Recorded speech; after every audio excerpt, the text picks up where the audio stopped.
मैथिली दुल्हन। इसके मनमोहक गीत जरूर सुने। यदि अच्छा लगा तो चैनल सब्सक्राइब जरूर करें। चोलिया के साइज बढ़े में चाहिए, ले में चाहिए, बढ़े में चाहिए। चोलिया के साइज बढ़े में चाहिए। प्रेजेंटेड बाय दुल्हन म्यूजिक। हाँ पूरा गाँव में भगेल हल्ला, छोरी लागे छे गरम मसाला, गरम रे भाई देखी ना मसाला। हाँ पूरा गाँव में भगेल हल्ला, छोरी लागे छे गरम मसाला। लागे चोली एक टाइट दोनों जोबन करे फाइट, लागे चोली एक टाइट दोनों जोबन करे फाइट। लागे के करो फसे ने छै रे, कोन छोरा बाके इतले ने छै रे। चोलिया के साइज बढ़े ने छै रे, कोनो छोरा बाके इतले ने छै रे। चोलिया के साइज बढ़े ने छै रे, बढ़े ने छै रे, बढ़े ने छै रे। कोनो छोरा बाके इतले ने छै रे।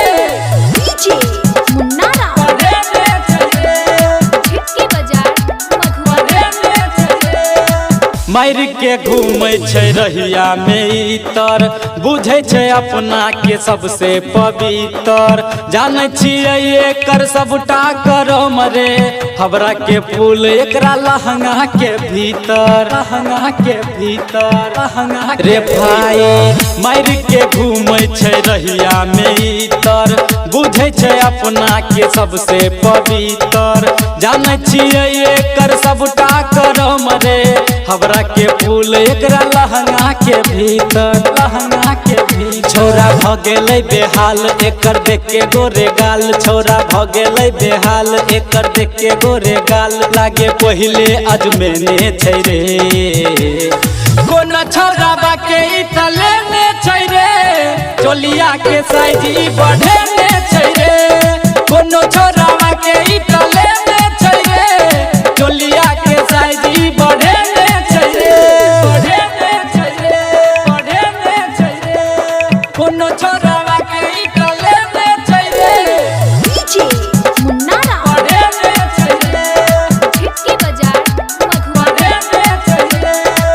रखने छे छोरी अपन खुला दुकान रे, सत्यम सिंघम के करवाने बान रे। टंगरी से ऊपर घगरी उठावे, लागे छे लेते बुढ़बो के जान रे, बुढ़बो के जान रे, बुढ़बो रे भाई। रखने छे छोरी अपन खुला दुकान रे, सत्यम सिंघम के करवाने बान रे। टंगरी से ऊपर घगरी उठावे, लागे छे लेते बुढ़बो के जान रे, बुढ़बो के जान। केकरो करे नहीं माना कहे गुड्डू दीवाना, केकरो करे नहीं माना कहे गुड्डू दीवाना। रस ओकरो पिए ने छै रे, कोन छोरा बाके इतले ने छै रे। चोलिया के चीज बढ़े ने छै